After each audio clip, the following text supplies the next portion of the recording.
আসসালামু আলাইকুম আরহামতুল্লাহি ওয়াবারাকাতু। এগুলো কি দেখা যাচ্ছে? নুডলস। এখানে মরিচ পেঁয়াজ ভেজে নিবে। এখন আমরা মরিচ পেঁয়াজগুলো দিয়ে দিলাম, আমরা ভেজে নিব। আজকে এই নুডলস খাওয়ার পিছনে একটি গল্প আছে, যে গল্পটা আমি আপনাদের সাথে আজকে শেয়ার করব। গল্পটি হচ্ছে, আজকে শুক্রবার, আমাদের অফিস কিন্তু বন্ধ, তাই আমরা সব কলিগেরা বাসায় আছি। আমাদের প্রত্যেক শুক্রবারে একটা করে আয়োজন থাকে, আবার ঘুরতে যাওয়ারও প্ল্যান থাকে।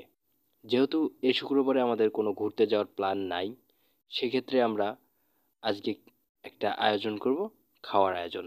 তো আমরা রুমের সকলেই আর কি ভাবতেছি যে কি খাওয়ার আয়োজন করা যায়। তো সকলেই মিলে ভেবে সিদ্ধান্তেতে আসলাম যে আজকে আমরা নুডলস পাক করে খাবো।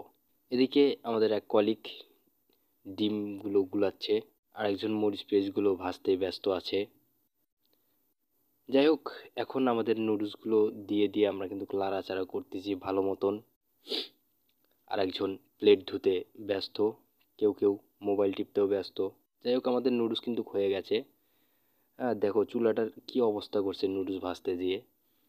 তো সমস্যা নাই, আমরা যেহেতু ব্যাচেলার, আমাদেরকে এভাবেই আমাদের কাজগুলো হয়। যে নুডলস পাক করা শেষে আমাদের রাকিব, তিনি কিন্তু নুডলস খেয়ে পরীক্ষা করছে যে কেমন হয়েছে, স্বাদ হয়েছে কিনা।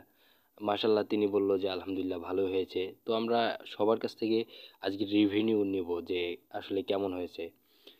তার আগে আমাদের এখানে কি, আগে সবার প্লেটে সমানভাবে ভাগ করে দিই। আমরা যে কোনো খাওয়ার আয়োজন করি না কেন, সবার প্লেটে সমান করে ভাগ করে দিয়ে তারপরে কিন্তু আমরা সকলেই খাওয়া শুরু করি।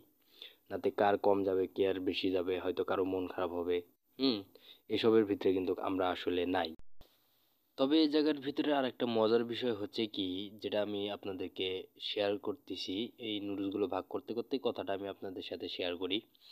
এখানে কিন্তু আমাদের অনেকেরই ফ্যামিলি আছে, তা বাদেও কিন্তু ফ্যামিলি রেখে এসে আমাদের সাথে ব্যাচলার লাইফটা এনজয় করে। তো সকলকেই কিন্তু সমানভাবে ভাগ করে দিয়ে এখন আমরা খাওয়ার রেভিনিউ নেব।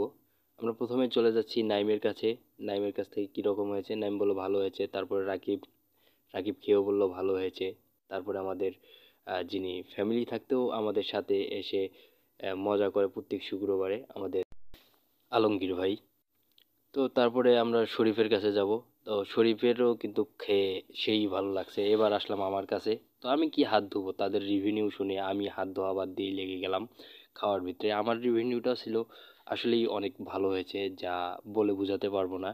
আমরা ব্যাচেলার লাইফে এভাবেই আর কি এনজয় করে থাকি। তো আমাদের এই এনজয় করার কিছু মুহূর্তগুলো আপনাদের সাথে শেয়ার করি। যেহেতু আলমগীর ভাইয়ের ফ্যামিলি আছে, সেহেতু আলমগীর ভাইয়ের ফ্যামিলির জন্য কিছু বাজার করতে আসলো। আজকের ভিডিওটা এ পর্যন্তই শেষ করছি। তো ভালো থাকবেন, সুস্থ থাকবেন, আমাদের জন্য দোয়া করবেন, যাতে আমরা এভাবেই আপনাদের সাথে আমাদের ব্যাচেলার লাইফের মুহূর্তগুলো শেয়ার করতে পারি। আর আপনাদের বন্ধু বান্ধবের কাছেও শেয়ার করে দিবেন, যাতে তারা এরকম এনজয় করে সময়গুলোকে কাটাতে পারে।